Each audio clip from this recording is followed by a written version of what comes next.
A Red River Renaissance, and on a Saturday dubbed Opportunity Saturday, turns out only one team could take advantage, and a dumb loses more than smart wins that might well retire the trophy for the foreseeable future. This is the College Game Day podcast for Monday, October 9th. I can speak. I missed the podcast all of last week. Gleefully for Pete Thamel, Ryan McGee, Bill Connolly, Taylor, Sarah. They were so delighted that I couldn't speak. They could get a word in edgewise that way. Rece Davis and Pete Thamel here to start. Ryan McGee will join us in a little while. Pete, first of all, glad to be back. I really enjoy this time that we have together to just talk ball. And before we turn our attention to the upcoming week, which I think is going to be a really good one, highlighted by what might be as good a game as we'll get all season, Oregon and Washington. One that probably takes that title right now was the one that you and I saw from inside the Cotton Bowl on Saturday in the Red River rivalry, Oklahoma and Texas, which started as theater of the absurd and wound up in one of the most dramatic endings in a series that has been filled with them, but that one was right there close to the top. Yeah, I hadn't been to that game in a few years, Rece, probably since pre-COVID, and you forget the feeling in that stadium, right? You forget the undulations of momentum, and you can just feel in your rib cage as you're standing on the sideline the energy shift from one end to the other. And I believe there were 5 possessions in the first 6 minutes, including an interception. Let's talk about the interception for a second. You and I both noticed the same thing being on the field. So Quinn Ewers, second play of the game, there was a terrible pick. Just an ill-advised throw. I'd done a hit on Game Day. You and I have talked about this in the past.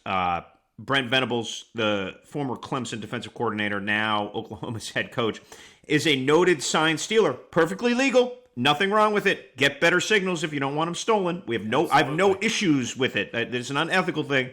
They're very good at it, though. And the first 5 teams that played them huddled.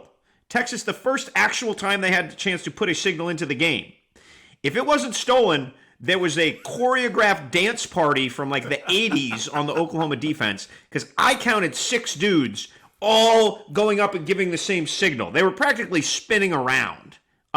They were so seemingly giddy, and then everybody kind of shifted and moved, and then they went and caught the ball. Now, you saw the same thing there, right? Yeah. Oh, no question. Stutzman particularly, I don't know how he got the signal or whatever, but he was frantically moving everybody like, I know what's coming.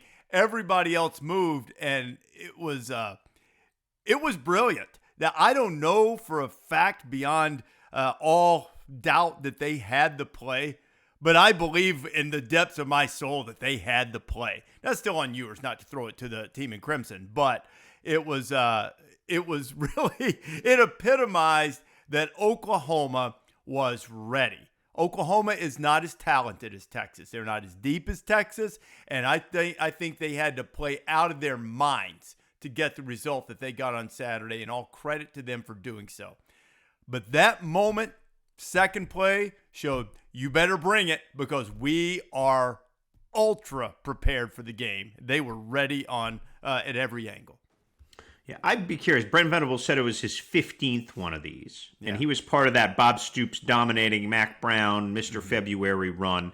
I would imagine he's 11 or 12 out of those 15. Now, obviously, they lost last year in humiliating fashion when he was the head coach, but as an assistant, he's had a lot of success. And I feel like that game, managing the game and managing the environment and managing the momentum is as critical as any game played in college football every year. But what a fantastic finish, game, everything, right? Well, it was perfect. And you and I were standing there watching the game together, and we actually had a reasonable disagreement on an early drive in which I thought that should have been ruled a fumble. It was on the field. It was overturned that Oklahoma got the ball. And there were a couple other calls early on that I thought went against Oklahoma.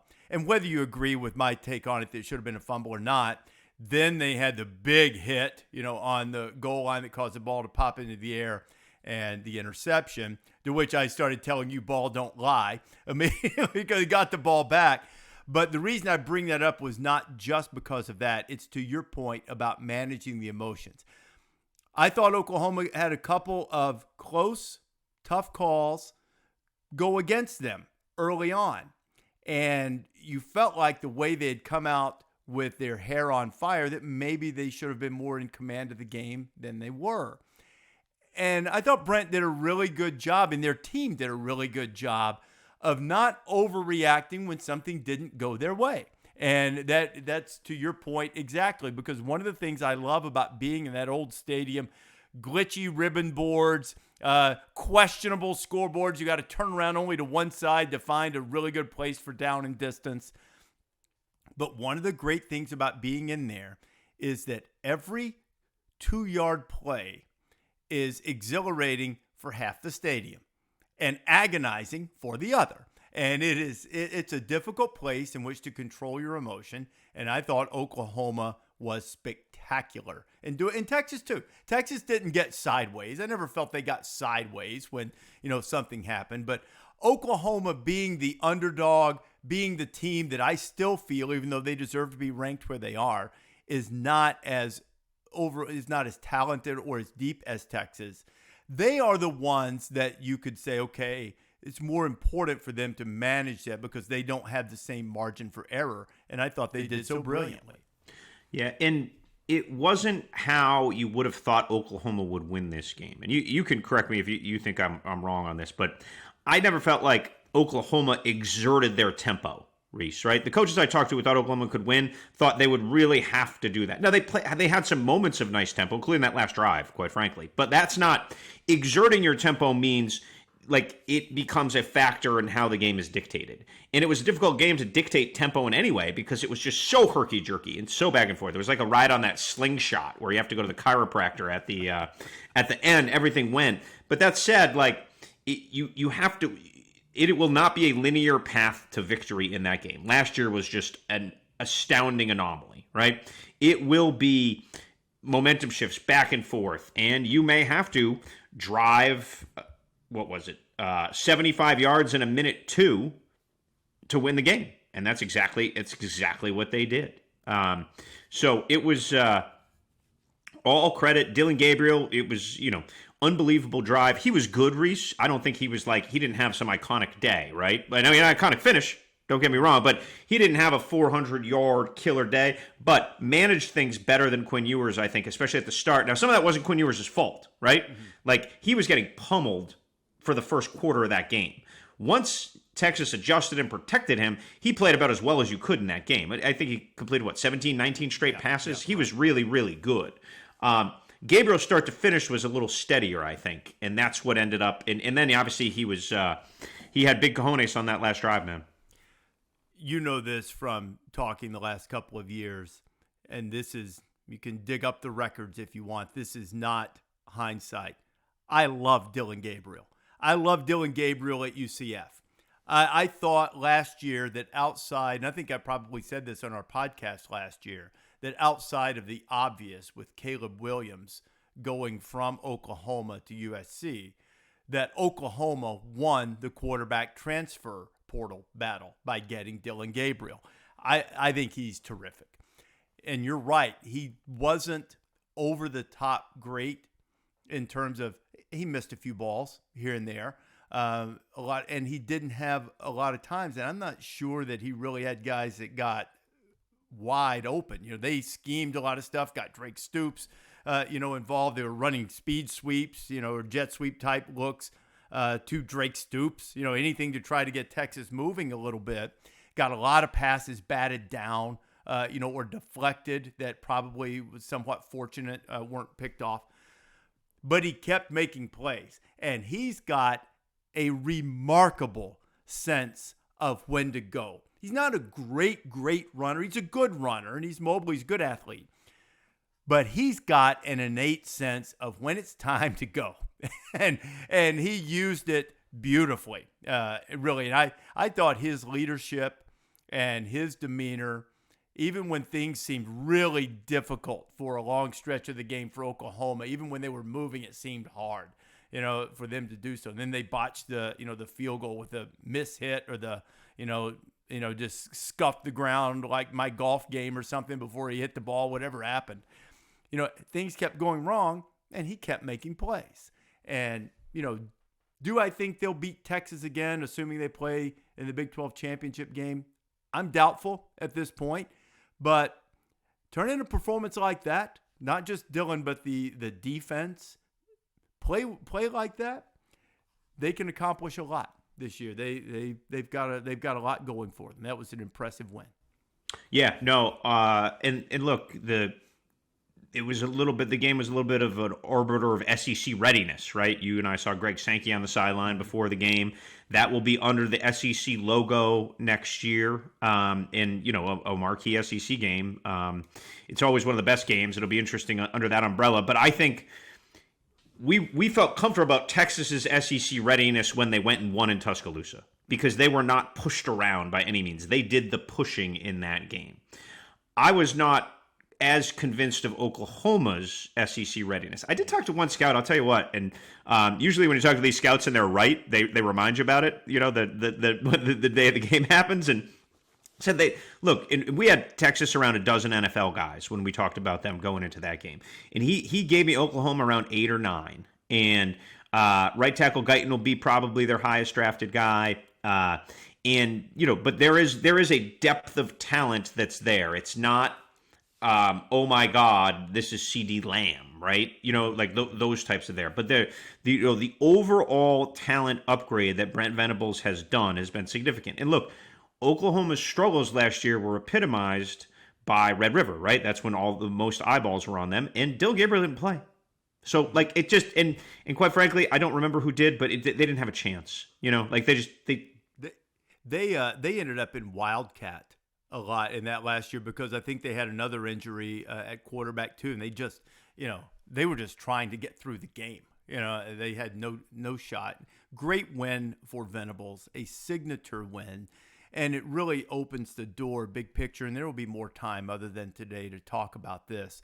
But it is the quintessential giving you the opportunity to get 2 teams into the college football playoff. Now, there might not be an avenue for a second team, given what might happen across the country.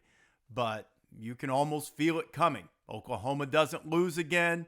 If the game is close again, and this time Texas prevails, both will have compelling resumes to be included in the college football playoff. But there are a lot of empty elevator shafts in which to fall prior to that Sunday in December when we find out if you can do it. But at least that game sets the stage for it, if nothing else. Yeah, and this is to no fault of Oklahoma's, because it was sort of collateral damage from their conference move. But they're supposed to play Georgia this year, right? Mm-hmm. And instead, they played at Tulsa, SMU at home, and Arkansas State. So it's a little bit like the Michigan resume if they had lost last year. There just isn't – that marquee non-con really helps you. Like Texas, because of their trip to Alabama, they can lose this game. Now, they got to win out, right? They're not getting in with 2 losses. But I don't think anybody flinches. And quite frankly, it could go down to 1-loss Texas versus 2-loss Alabama, so they're going to win, obviously, right? Those resumes are going to be compared. Now, if it's 1-loss Alabama, it means they've beaten Georgia and gone to and obviously gone through Atlanta to go. So, I am happy that conversationally, big non-league games do matter, Rece, right? And they do matter for your resume. We can't get to the point where those games don't matter, because they need to be we and I don't root for teams, we don't root for programs, we don't root for leagues, but we root for good games, right? We want them, we want a constant slate of slates like we've had the last couple weeks that are just rich with, teeming with opportunity, possibility, rivalry, etc. And so I just think the sport, as we shift to this 12-team playoff, needs to be in a place, and we shift to, there is creep. We've seen it in college basketball more significantly, but there's creep to bigger league schedules, right? If we ever go to 10 league games for all these big leagues, the intersectional connective tissue of the sport will likely die or really start to recede, in my opinion. And I think that's a bad place to be. I'm not sure that it will, Pete, because I think over time, I understand what you're saying, But I think over time, the one thing that's going to happen, because you still see it in college basketball, they still play these huge games. North Carolina still goes out and plays Kentucky and anybody else who wants to play. So you'll start realizing the consequence of losing isn't as dire. And it is interesting from Alabama and Texas standpoint, as big as that game was in Tuscaloosa, and a signature marquee win for Steve Sarkisian, and certainly put them on the map, and many people believing they'll still ultimately make the playoff. Those two teams wind up in the same boat now. They've got to be conference champions or they're not going. Because if they're not conference champions, then that means a second loss. And while if it were the last spot in the playoff, one loss Alabama, one loss Texas, then Texas is and should get in over Alabama because of that game. But if it's, one loss SEC champion Alabama, two loss non-conference champion Texas, Alabama's going. And, because the head-to-head can't mean everything, but it's got to mean something. Once we expand to 12, then they're both going. So you don't have, there's not as much punishment for playing that game. To your point, had Alabama not played the game, then, they wouldn't have, Texas wouldn't have that trump card to hold over them. But, it's fascinating. I still think Texas is going to win the Big 12. I don't mean that disrespectfully to Oklahoma. I think they will, and I think they'll win the Big 12. I think they'll go to the playoff. But their margin for error is now gone. And, that's going to be said for a lot of teams going forward. I want to get your take on something. Do you believe in are you a horror movie guy? I know that you're not much for pop culture or anything like that. Are you a horror movie guy? Do you No, I would say of the genres, that's probably the one I dabble in the least. I'm certainly conversationally familiar with your Freddy Kruegers and your Jason from Friday the 13th. But I would not say I have sought out a horror movie in quite a while. Do you believe in jinxes? Oh, yeah. I like any sort of good cosmic interference. Okay. Well, I want to give you a pro tip right here. Do you like, one more question as I quiz you here, and there's a method to my madness. Do you like horse racing? Particularly, do you like the Kentucky Derby? I do. I've probably been to 10 to 12 Kentucky Derbies, Rece. Yeah, me and my college buddies have gone over the years. What a party. Whew! Okay, great party. Do you like to win the bets when you go there? I don't bet. I only bet on horses. That's my only betting, and I do. And I really enjoy a good, especially Thursday afternoon, third race, random Paul McGee trained horse running down the stretch. I do like that. Okay. So you know far more about horse racing and betting on horses than I do, but I've got a pro tip for you. And if you remember this one simple precept, your time with me will not have been ill spent. If you go to the Kentucky Derby next year in the city of Louisville and you happen to see Sam Hartman there, whatever you do, do not bet on the horse that Sam Hartman bets on in Louisville, because Louisville is jinxed for Sam Hartman. It is a house of horrors. It is the proverbial haunted mansion. That, again, I outlined on Game Day Saturday morning that with Wake Forest a season ago, he had gone in there and he had committed 6 turnovers, 2 pick sixes, and been sacked 7 times. They'd seen a 14-13 lead when he was at Wake Forest evaporate under a 35-zip avalanche in the third quarter. 35-zip. They got blown out. You think, okay, well, that was different. This is all different. Louisville has a new coach, whole new regime, different defense. Sam Hartman has a new team. Notre Dame coming in off a thrilling victory. But the jinx is alive, kids. 3 more interceptions, 2 more fumbles, 5 more sacks. That means in his last 2 trips to Louisville, he's got 11 turnovers and he's been sacked, 11 times, I think, in 2 years. And they lost. Louisville ended up scoring their last 3 scoring drives, all field goals, 12 plays, 11 yards. And they got 3 scoring drives out of it to put the game away. And that was, a catastrophic loss for Notre Dame. But for Louisville was the one team on Saturday, the unheralded, unbeaten, and underdog, who came through and won. And now they're the outlier. They're the interloper. They're, for lack of a better way to put it, they're TCU from last year because they don't play North Carolina. They don't play Florida State. And they don't play Clemson, I believe. So now, whatever you think of Clemson, you got to bring your big boy pants. That game snuck under the radar a little Saturday, huh? Which the Clemson's sort of toil with Wake Forest. Yeah, that's there are offensive issues there, and they can't score. It's kind of wild. But Louisville stepped in. They stepped into the mix. Now, I think they need to be careful Saturday. Pittsburgh's been dreadful. That's one of those sleepy games. You're coming off an exhilarating win. That being said, for the moment, they seized their opportunity, Petey. They did. So we'll tie it back to your Kentucky Derby premise. So Jeff Brom grew up in Louisville, son of Louisville, Oscar Brom's son. All the Brom brothers, all obviously were the stars at Louisville. I used to tease my friend Pat Forty, who lives in Louisville, that he was the fifth Brom brother. So Jeff Brom and I have talked about the Derby a lot over the years, just because I would go and he would always go wherever he was coaching and come back. And Big Ten meetings would always be that first week in May, and it would piss him off because if you really go to the Derby, you really go on Thursday, and it's a 3-day party. Everybody, the world that watches the 1-2 minute race. But it's really Oaks. like what? The Oaks, right? Yeah, the Oaks is Friday. For the locals, right? The Oaks is Friday, big for locals. They give everybody off school, which is wild, right? And then Thursday is Thurby, which has become a pretty big deal in like the last decade. So Jeff Brom's the kind of guy who wants to be there right at the crack of Thurby and start betting and perhaps enjoying a cocktail in the Louisville sun. And so I would bring it up to him all the time. He'd be like, I can't believe they have these meetings this week.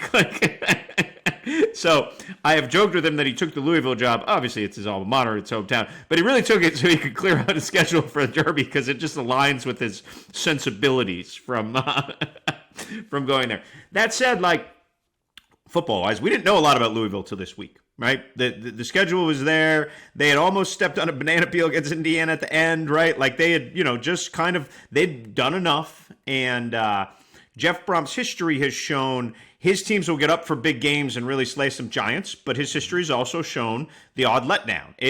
His mentality is so aggressive as a play caller and a coach that sometimes you can get caught from behind. So that said, like, I thought he called a heck of a game on Saturday night.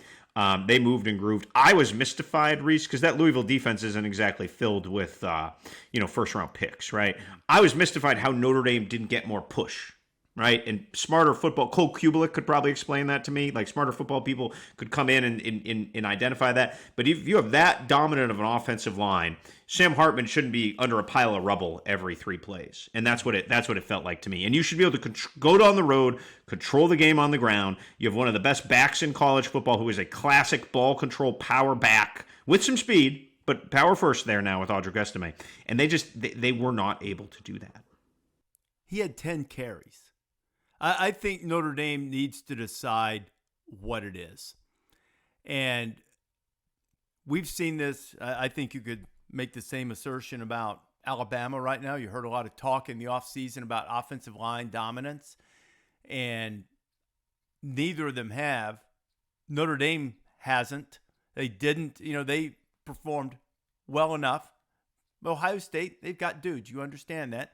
They performed well enough against Duke, and then not well enough Saturday night against Louisville.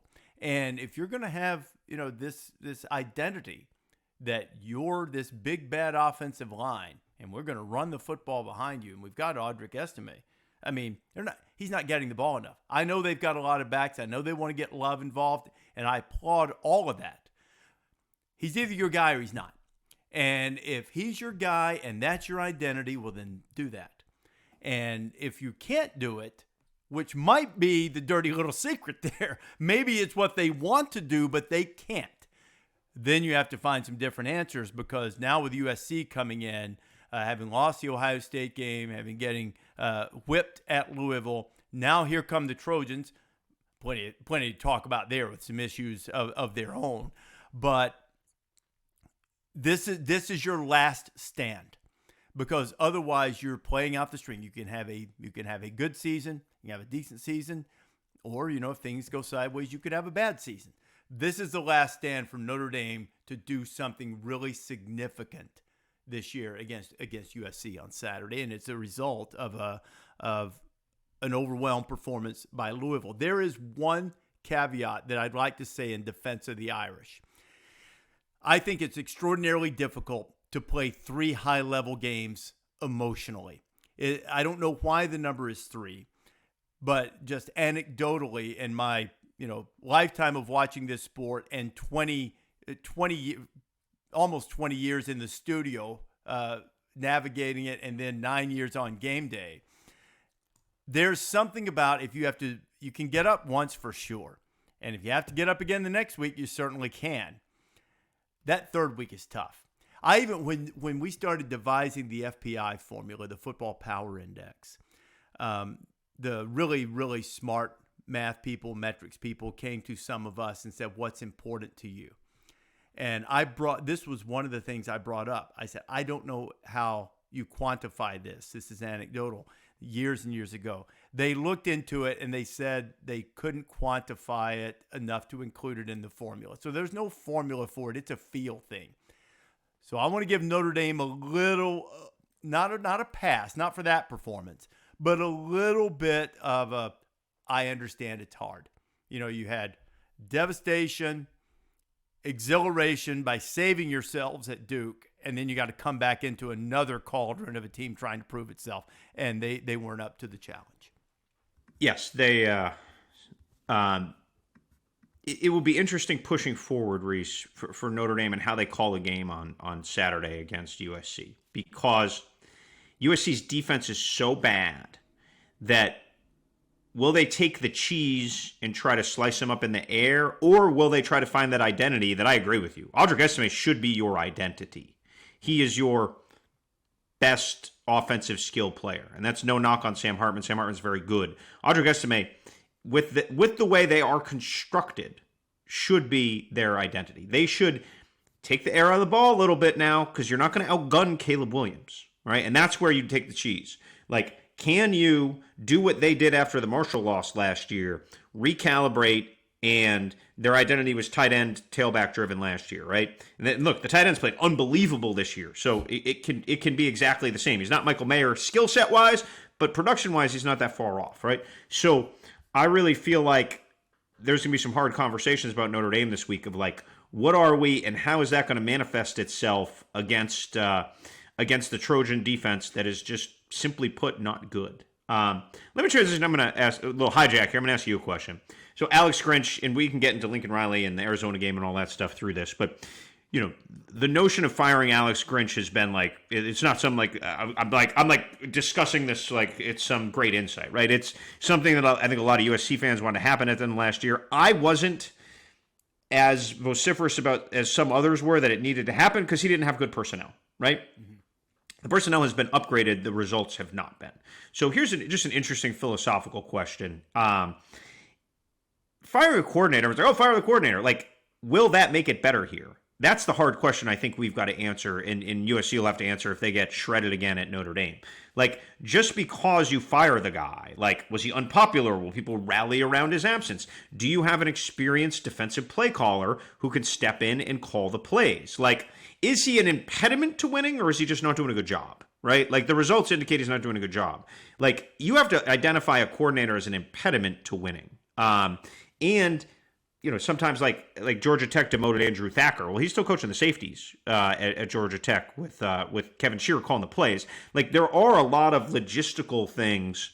USC doesn't have a Cliff Kingsbury on defense. Like, you know what I mean? A coach that experience like they do on the offensive side, sitting behind the scenes. So I just feel like I'd be curious of your take on that, Rece, if you look back on your lexicon of fired coordinators and, hot seat mid-season stuff, like, do you think it would actually make a difference? It'll only make a difference if you need more effort and more attention to detail from the players. Whenever fans start calling for a coach, Alex Grinch or whoever, to be fired, I think sometimes we get this misconception of, well, these guys don't know what they're doing. They're not calling the right play. They're not studying the film. They don't understand the concepts and the offenses they're facing. Nothing could be further from the truth. Almost without fail, what's happening is that the players, for whatever reason, aren't executing the message that's being given to them by the coaches. That's not absolving the coaches. It's the coach's job to get them to absorb it and to execute it. The one thing I would say that I would find in favor of not firing Alex Grinch is the players, not after this game, but the previous one, I believe, came to his defense and said, hey, we know what to do. We're not getting it done, which signals to me that they are getting the message, but something is getting lost from understanding what to do to actually doing it on the field.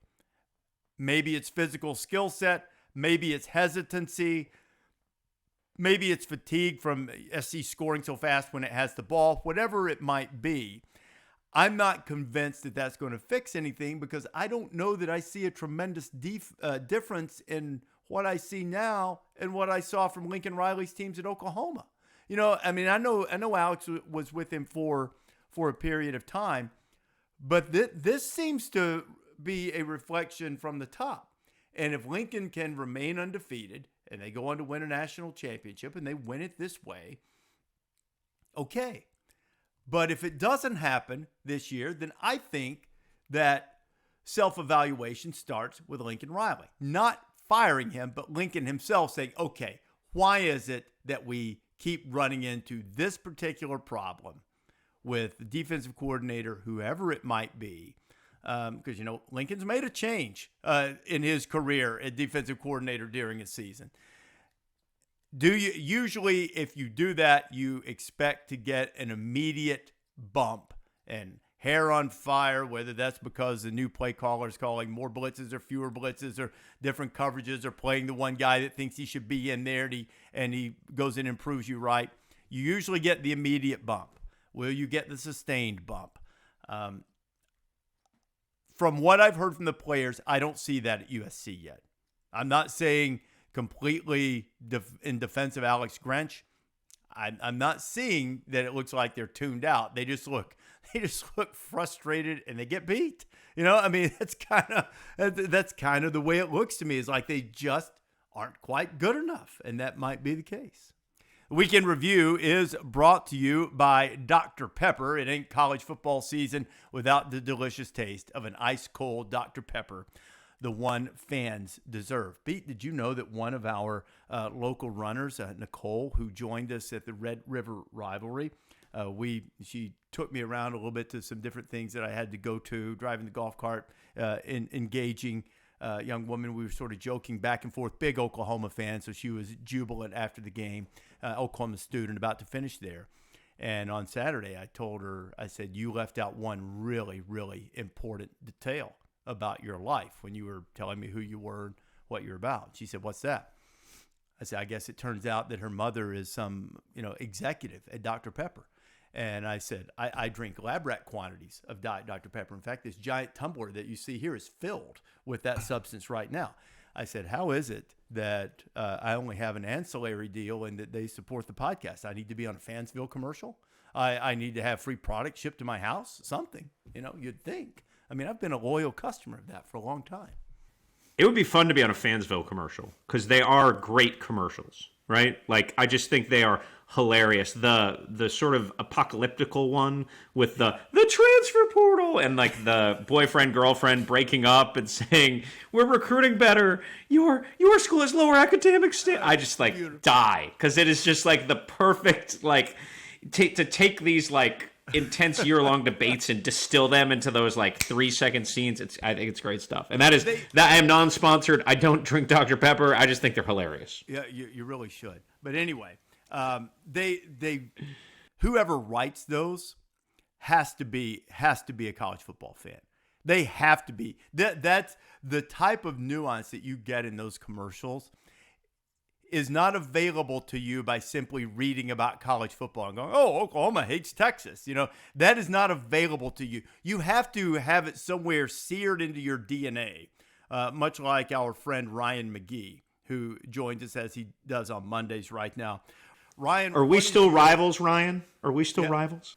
Oh yeah, but you to Rece's point. So I worked at NASCAR for a few years in the mid 2000s, and one of our jobs at NASCAR Productions, think NFL Films and Race Cars, was sitting down with advertising agencies and sitting down with production companies because everybody wanted to be a part of NASCAR in the 2000s, and you knew very quickly who had done their homework and who hadn't, and who wanted to do their homework and who hadn't. And so, yeah, you to get the nuances, it takes a lot. That's why Talladega Nights is a cinematic masterpiece, because when I was at the premiere, I remember, I'll never forget, we were sitting in the premiere, and no one would laugh because Mike Helton, the president of NASCAR, kind of a stoic guy, would not laugh during the movie. But then when Ricky Bobby's wife says, "I'm a driver's wife, I do not work," all of a sudden Mike Helton started laughing. I was like, they get it. They get our people. So yeah, no, it's the nuance of it, right? Oh, Ryan, what did you we've talked a little bit about Red River. We've spent some time on Notre Dame's issues, sort of moved to USC. There are a lot of things to talk about with USC. I was on a text chain with Pete and Stanford Steve. Pete, after nodding for the third time on the couch, said he was checking out and would watch the rest of it next morning, which he did. I texted Stanford Steve and there and said, "Boy, is Pete going to be sorry he missed this." It was absolutely ridiculous. And still, man, after we're going to talk about Cristobal in a bit, Jed Fish not knowing the overtime rules, and he knew the old ones, that you had to start going for it after the second overtime, and was confused on that. And I would maintain had to influence his decision not to try to win the game with a 2-point conversion with their first possession in overtime when they answered so aggressive too. They answered SC's touchdown with a boom, hit the first play touchdown pass. I'm quite certain was to McMillan. I don't recall off the top of my head now, but he was fantastic, by the way. You got to win it right there, man, or lose it and live with the result. And you kick it. And then you try to send the kick team out the next time. It's like, it was a fascinating vintage Pac-12 after dark. Well, and it's hard for people to wrap their brain around the fact that, like what you just said, like coaches don't understand the new overtime rules, or coaches don't understand whatever. And the reality is that, the rules change every other year, right? The sit down in a committee. And by the way, the part no one understands is the coaches write these rules. Like everybody thinks that there's a group of referees that sit in a room and come up with these rules, or NCAA. That's not true. It starts with a group of coaches in a room that say, it's the infamous, right? Nick Saban sitting outside the rules committee trying to pitch stuff to slow offenses down years ago, right? And Troy Calhoun on the other side of the room going, no, we need to do it. But the point is that the coaches write these rules, but that doesn't mean they understand it. And I talk about my dad all the time. I remember as a kid, we would go to NC State in Raleigh. We lived in Raleigh. Monty Kiffin was the head coach at NC State. Lane, by the way, was a total pain in the butt when he was 6 years old. So that has transferred over. But the reason my father and all these officials, you go to any scrimmage in the spring, you go to any scrimmage in August, there are actual game officials that are working in scrimmages, and the only reason they're there is so that everyone understands the rules. Something happens in a scrimmage, and a field judge will go, no, coach, you can't do that this year or whatever. Or they're there honestly for the officials to learn the rules too. So there's so much. When I was a kid, the rule book that Dad would study at the swimming pool in the summertime was, I'm holding my fingers about a quarter inch apart. Now it's a volume. And so it's a lot to digest. That being said, we all know the overtime rules. So the guy in charge of what we're going to do in overtime probably should know it too. But it's a lot to process. But yeah, I'm with you. And by the way, Pete, Timmy Chang knows this. He's the hero of my life, because when my daughter was born in the fall of 2004 and refused to sleep, and back then I didn't travel on the weekends, and Hawaii, the old ESPN, was a Goal Line Plus or whatever it was, where you could get the local coverage for an extra $30. Hawaii ended the year that year with like 4 straight home games that all kicked off at like 1 a.m. And Timmy Chang is the only reason I survived the first 2 months of my fatherhood, because it'd be me and my little screaming newborn daughter down in the basement watching Timmy Chang hang 5 touchdowns and 500 yards on, Utah State or whoever. Back when that meant something too, by the way. Like now everybody throws for 500 yards. Yeah. Back then it was like revolutionary. And Pete, I want to give Jed a little bit of a break too. It could be that he knew and he just had a brain cramp in the moment. Things happen. I mean, it could. I do want to point that out too. It could be that. Yeah, right. We talked about this with Notre Dame and the substitution infraction or not enough guys on the field, whatever. The moment is the moment, and so how do you handle that? And it's a lot of people that all have to handle it. And if one person doesn't handle it well, then the whole card house falls. Yeah, the Jed's mistake was was not a felony. It was not felonious. It was a mistake. It was a mistake that ultimately cost him a timeout, which is bad. It was not good. But Mario Cristobal was felonious. Like, is in the absolute unforgivable, no way it should ever happen type thing. Even, like you mentioned, Marcus Freeman, like, can you see how that happens? Absolutely. Yep. Like, those sidelines are chaos. Somebody used the phrase fog of war to describe. Like, it's, and it's all happening 30 yards from you, too. So you're just, I don't know. Anyway, having spent some games on sidelines and doing it a little bit more now, you can understand why why there's communication issues. Obviously, no helmet to helmet there too. So, so Jed's was not a great look, but it did not cost them the game. Right, and the other thing too is, even had he been aware in the moment, maybe he makes the same decision. I want to point that out to. Maybe he goes ahead and kicks for the tie. I just think that's the wrong call 99.9% of the time. And it sort of goes along with, in some ways, what we talked about with Jay Norvell in the Colorado State-Colorado game. The opportunity to finish the game is right there. But a coach's inclination, more times than not, is to avoid the potential pain, avoid the criticism, and to say, okay, we're going to see if we can get to the point where dumb loses more than smart wins. I'm not really ready to try to risk winning it right here. I'm going to try to give you another opportunity to lose it. And while there is some merit in that approach, there is far less, if any, merit in that approach when you are Arizona and you have one play right on the doorstep from the what is it, right? Is it the 2 or 2.5, 3? Where's it's the 2, right? For the 2-point conversion, right at the 2. Yep. So you've got 2 yards to beat SC. Maybe you don't, because they got that was not the greatest play call on the one once they got into the 2-point tries. I didn't think, even though they've been successful with the play during the course of the game. But I digress. 2 yards away, chance to win, do it. And if you don't do it, you at least told your team, I believe in you guys. I thought we were going to do it, but boy, did we grow tonight. And right there, shoot your shot. Beat Travis Kelce right there and shoot your shot. It might work out. It might. It just might. Well, and it goes back to, I joke about Lane Kiffin, but he and I have talked about, the laminated charts. And so many times I've made fun of his laminated charts. And if you watch him now as a coach, he definitely has them in his hand, but his face isn't in them all the time. And so there is also a point where, and he said this to me, he said there's a point where, and his father, the great Monty Kiffin, would tell him this all the time, you have to actually look at the scoreboard, and you have to actually look at the kids, and you have to forget about the analytics. And, sometimes, it's old school football. You're exactly right, Rece. It's, we have 2 yards to win the game, and we have a direct line to win the game. And so at some point you just have to old school football coach it and not worry about the money ball aspect and just go, all right, what's the most logical thing that we should do here to just win football games? And so it's crazy. Which, by the way, completely unrelated, I had already scheduled a call with Andy Demetria, the play-by-play voice of Georgia Tech. I'm talking to him at like 3 or 4 o'clock this afternoon as we record this. I wished I talked to him this morning because I cannot wait to hear what he has to say, because his call was amazing for Georgia Tech. But I cannot wait to hear what Andy has to say about, we've all been there, but I can't imagine saying it to a microphone. Rece, you certainly have, which is all of a sudden it happens, and your brain is like, am I really looking at what I'm looking at here? But it's but what a crazy night. Can't go to sleep. That's the best part of this. The best and worst part of this year is you cannot go to sleep.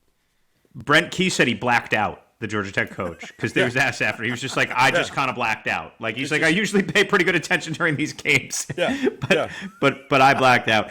And so I caught it on the on the highlights the next day, and I was just like, no way he's that wide. Oh my gosh. And it was Cam Kitchens who got beat on that, by the way, who's one of the best 3 safeties in all college football. So, again, all fault to Mario Cristobal, I would be clear about that. But it was just sort of like to see a Georgia Tech receiver whose core isn't exactly going to be, threatening the green room of the draft, get behind Cam Kitchens was like just one of those, wow. And then you got Haynes King lobbing it up there. And that ball seemed to like hang like a little bit of a can of corn. It was like, it was just, it was one of those great clips. It's like seeing a car crash. Like if you've ever been like standing on a corner waiting to cross a street and you witness a car accident, your brain doesn't process what it's looking at. And it felt like even the people on the field, they couldn't believe they were in that situation on both sides of the ball. Game should have been over. And so it's why it's the greatest sport in the world, boys. Because we don't want to be formulaic. Typically, I wrap up the podcast. We've got more to talk about with dumb loses more than smart wins. But we're talking about it now. And this is the quintessential dumb loses more than smart wins. You want the attitude. You're not quite sure of how to run out the rest of the clock. There's 33 seconds at the end of the play. It was 3rd and 10. Take the knee, drain it, let the clock run down. You don't have to punt it. You can, even if I'm not sure exactly when the clock took off, even if you have to snap it again, you can run around, throw it as far as you can out the back. And the worst case scenario, and I don't even think that would have been an issue, worst case scenario, you give them one play. A coach's job, over and over again, they say, we want to put our players in position to be successful. And when you bring risk into the equation, unnecessary risk into the equation, you are not doing that.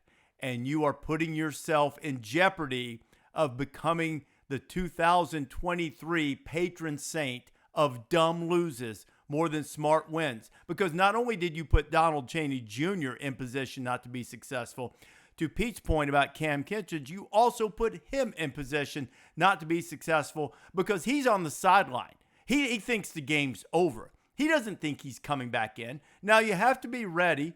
I understand all of that. But mentally, you think your job has been completed and you're getting out of there with a victory. And then they make a decision that puts you in a bad spot. And they paid for it. And quintessential dumb loses more than smart wins. It harkens back to my good friend Kevin Steele, who I think the absolute world of. Got a head coaching shot at Baylor, late 80s. I want to say it was 89, I think. At any rate, late 80s, he gets a head coaching shot. Baylor hadn't been any good forever. They're playing UNLV. They've got the game won. Game's over. UNLV can't stop the clock. Baylor's like down on the 1-yard line, right on the doorstep. They can take a knee, and they have a hard-fought, hard-to-find, at that time, victory for Baylor. And instead, they go in for what, if memory serves me after all these years, I think that Kevin said they were trying to really send the message, attitude, touchdown, finish them off, all of that. Guy fumbles. UNLV picks it up, runs it 99 yards for a touchdown, and they lost. And now, all your momentum's gone. Everything's sideways. And now you see the same thing in some ways with Miami. So now instead of Miami talking about their undefeated start and, this great showdown that they've got coming up with North Carolina, now we're talking about Mario Cristobal mismanaged the clock against Stanford in 18. Mario Cristobal burned a timeout on the first play of the game, against Auburn a few years ago. He called back-to-back timeouts against Auburn. Then they didn't drain the clock, and Bo Nix beat him right at the end. And now look what he's done at Miami. And that is the discussion instead of your team. And that's why you do those things, and that's why they retired the trophy probably for this year. Oh, it's over. No, it's in, and I literally. But you talk about scrambling. My brain immediately was like, when was the Stanford game? Because I'm immediately, and I had compartmentalized that deal. I'd stuck it in the back of my brain. All of a sudden, I literally sat up. when was the Stanford-Oregon game? And there's no way this was the same thing that just happened. And went back and found the game and found the film, and yeah, it was the exact same thing. And so yeah, there's a moment where it's not just a mental mistake in the moment like we're talking about a minute ago. It's a hitch in the giddy up, right? I mean, there's something in your brain that's not allowing you to do that, and it's now it becomes, you wonder if it becomes the guy at the plate with the count and the situation, and he's never going to hit it because now he's already his brain is thinking, oh, here we go again, and so it's crazy. But how Miami was that?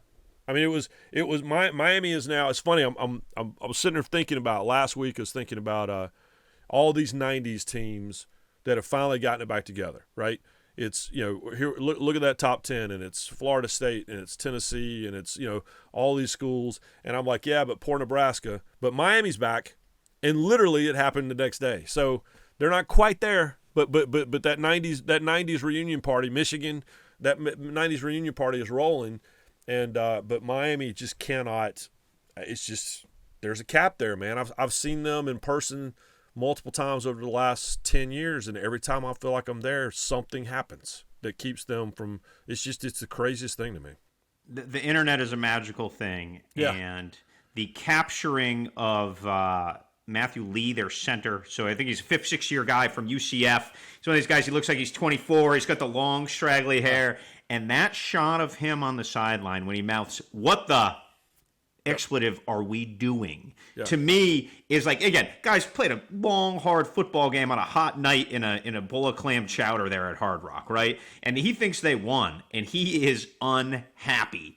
And the camera catches him at that perfect time where you just get that authentic reaction. And to me, that will be sort of the enduring symbol of this loss. So credit whoever in the ACC network found that reaction on the sideline, because to me that was just like, wow, the raw human emotion of this. And the internet also captured UNLV Baylor 1999. Rece, you were a little bit off 99? when Kevin was 99 when Kevin was there. I have the game story from UNLV's website. It was John Robinson's first year at UNLV, which was just fun. And Kevin Steele, quote, "Hindsight is 20/20, and I know what the textbook says. There's no defense for it. It was just stupid on my part. We were trying to create an attitude of toughness, and we tried to hammer it in. Quote, it was a 1 in a million for something to happen like that. We got burned, and I take full responsibility for it. We should have milked the clock at the end. Instead, we went for the extra points. We played with fire and got burned. It was an expensive mistake." So we're sitting here taping this on Monday morning. I will be curious to the degree of which Mario Cristobal falls on the sword. I think his media availability is on Tuesday. He kind of fell on the sword after, but was a little mealy-mouthed about it, got to hang on to the ball. There were some things that were not full on. Now, he said, I should have taken a knee, but I remember from his previous clock management blunders, there was not a lot of ownership. Now, the Stanford situation, Ryan, if you just watched it there tonight, correct me if I'm wrong, there was some ambiguity there. It wasn't this was clean. There was no ambiguity to what to do here. 1,000 times out of 1,000 from Pop Warner to the Super Bowl, you take the knee there, right? That's inexcusable. The Stanford one, there was going to be some time on the clock, and they were going to have to punt, and you could have made an excuse. And the Auburn game, to me, for Cristobal, just epitomized the haphazardness of how they manage things. And I believe they took an extra timeout on a 4th down play because they thought they could get Justin Herbert back in the game, and they didn't know the rules. Mm-hmm. Again, if you're a head coach, just like we talked about Jedd Fisch, you need to know the rules. There's no gray area there.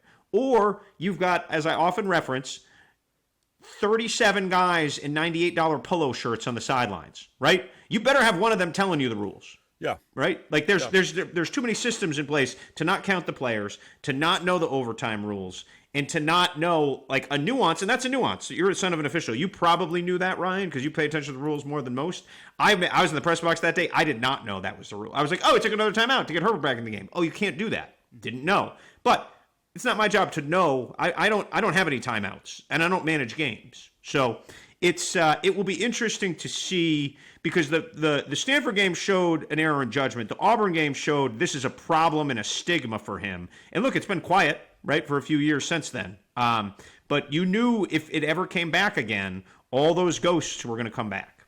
Yeah, not going to be quiet now. And if you watch, and what we focus on a lot of times with the field judge, side judge, the official that's on the sideline in that box most of the game and interacting with the coaches and everyone else, what we see is the screaming.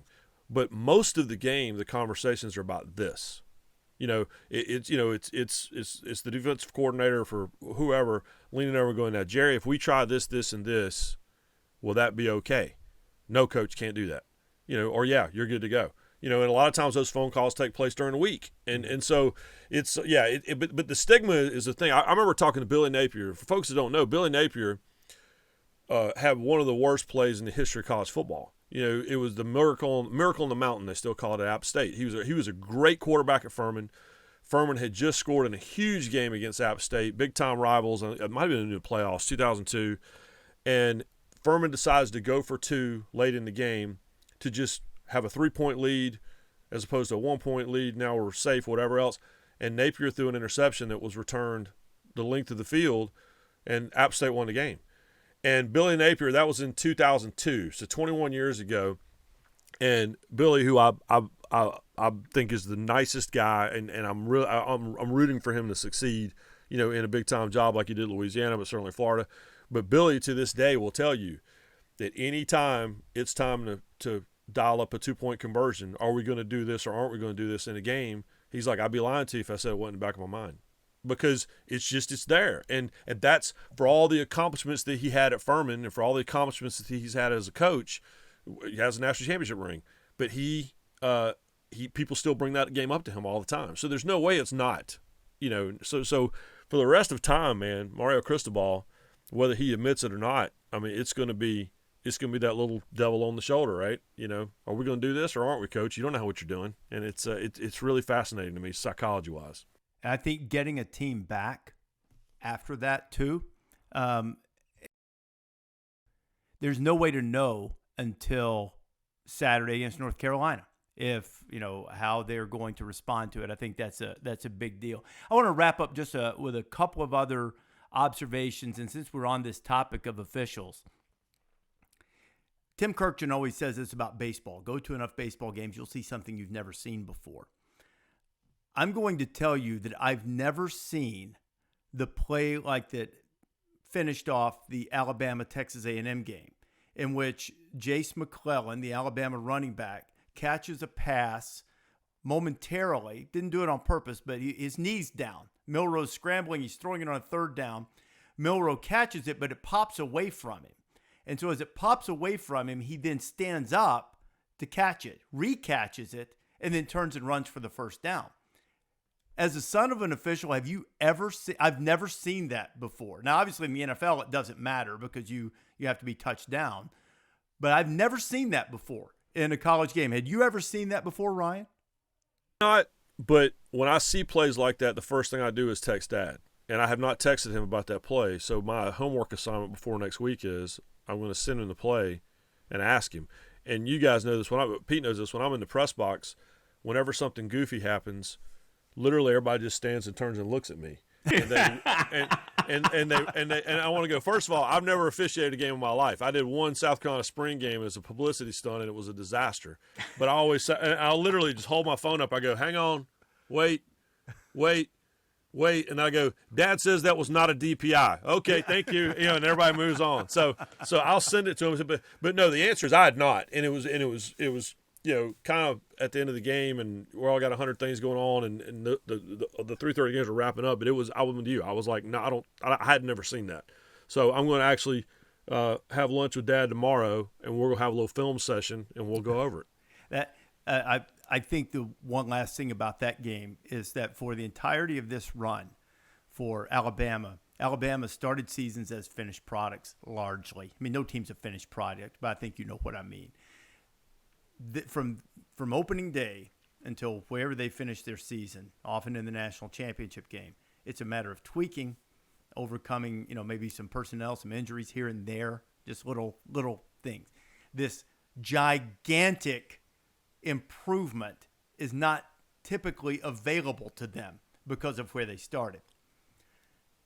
This Alabama team, still not there yet, still a lot of warts, but it seems to have that vibe of the USC Sam Darnold team after Darnold took over at quarterback later, and then by the end of the season, everybody said, oh, they've lost 3, but they should be in the playoff. You don't want to play them now. They have that available to them, and that's part of the unusual thing about seeing them. By the same token, it's not as wide a gap, but I think the same thing is happening with Georgia too, particularly because of the quarterback play. They were not a finished product coming out of fall camp, and I'm not suggesting they are now, but boy, did that look like a product that could finish off everybody with what they did to Kentucky coming out of the gate on Saturday night. I put them back at number 1 because that's what I needed to see. I still don't think they're head and shoulders above everybody else, but they're worthy number 1 right now. There's no question about that. I spent the whole last week, and I said it on this podcast last week at least twice, which is I was at the Kentucky-Florida game and watching Kentucky walk into the stadium right behind our stage. You guys know they go from their football building 100 yards into the stadium. And I was like, oh, they got dudes. And then they pushed Florida around. And Florida has its issues, but being big on the defensive line has never been an issue at Florida and never will be. And those guys got knocked backwards the entire game. And so as soon as the game's over with, Billy Napier was like, hey, we just got pushed around. Like, it's just simple as that. You know, I think we executed the game plan. We just got pushed around. And I talked to Stoops on Friday because we were at Georgia for Kentucky-Georgia on Saturday for Marty McGee. And when that game was over with, Stoops goes, man, we just got pushed around. Like they did. And I'm sitting there thinking, okay, this isn't hard math. You know, the Florida says they got pushed around by this team because they're too big and strong. And then Kentucky was schooled by a team that was too big and strong. So, yeah, I think everyone had a window there to get whatever they wanted to get from Georgia. And I feel that way about Alabama as well. But Georgia that was the team we've been waiting on. And there they are. I didn't take a lot of physics classes at Syracuse, but I think there's some mathematical formula that you just said that, Georgia is greater than is the answer. Yeah, Sir Isaac Newton would agree with us on this. That's all I know. I can't tell you the math. Dogs are good. Yeah. Really, really good. And 15 can spin it now. That team is coming around and developing an improvement. There is no rule against a team improving, and too often we think of everybody being a finished product from the beginning. Same could be said for Ohio State, and quietly, I think Michigan's still right there, and I still believe in Florida State too. Yeah. No, I did not. But I don't doubt it. There were throws I might have. I didn't bring it up last week because I couldn't speak, but there were throws in the Michigan. Thanks. What a glorious time it was for all of you guys not to have to listen to me. But there were 3 throws that J.J. McCarthy made against Nebraska that only one of them was a touchdown. One of them was like middle of the field, tight end over the middle, and I was like, whoa. But that roll left, fire back, holy cow. And you know they can run it. You know they're going to defend. We're setting up for a lot of elite teams to be in the mix to win a national championship. Georgia, obviously, Michigan. You know, Penn State's going to have something to say about this. And also, no rule against Ohio State improving. And I think they will continue to do so. By the way, this is going to become a running bit on Game Day on Saturday morning with Ryan Day. Is last week, when he was walking into the stadium, I said after the game he's going to go, I'd like to know where Bobby Ross is right now. You know, so that's gonna become a running bit. I was researching to get the exact. I'll have to save it to let you know. But I was researching today, going back in the old school and say, okay, who's the exact right Purdue guy to reference there? Because you know you can't get lazy about it. Well, it could be John Wood. It could be John Wooden, but, you got to get the right era. You got to get the right level of notoriety and obscurity. But it's going to be a running bit for the rest of it because it's it has to be fun. If I don't hear a George Perlis when we get to the middle of November, I'm going to be devastated. It's too bad Indiana's gone because we could have used Coach Corso. Corso. I don't know where Lee Corso is right now. Jake Dickern already took care of that. So yeah, that's true. That's all been resolved now. It's water under the bridge. It's all good now. You know, the thing is I think Ryan Day's a great coach, and I really like him. And you know, if he has issue with me poking fun at him about this, I'm gonna go, come on, man. You know, look, I do it too. Sometimes we do something that probably slightly ill-advised, and you got to wear it. You know, the fastball comes to the ribs, you got to just take it. It's, you know, that's the way it is. You tell Gary Moeller to shut up.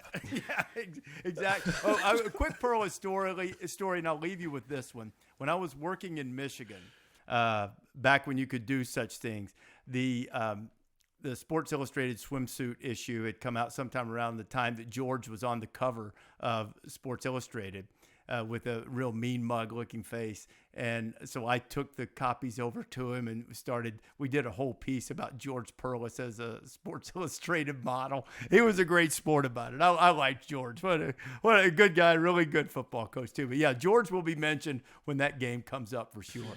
So anyway, I didn't see that coming, Pete. I did not see the George Perlis. No, George Perlis and would have been Cindy Crawford back in that era, maybe. Started off with Rece living in Michigan. Didn't know that. Mm-hmm. Didn't know anything about that. And then it started with going to see George. I didn't know that. Then just going to see George Perlis, and then the fact that and then when he said swimsuit issue.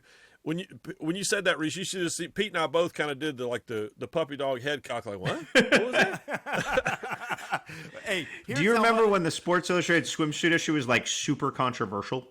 Yeah. Oh, yeah. I remember Dean Smith's wife went on a publicity campaign to end the swimsuit issue. This was clearly before the internet, where those types of images were a little more difficult to ascertain. But did she try and end it because she saw George Perlis in a swimsuit? That's it. That was it. It was over. And to be clear, George was not in a swimsuit for any of those. But Ryan, I'll leave you with this. I lived in Michigan, in Flint, and I'm very proud of this. Right, 16 months. Guy who worked there saved my career. I would not be aggravating you two on this podcast if not for our news director in Flint, a man called Jim Bleicher, who's the finest person and best executive. I think I've never run across a better one.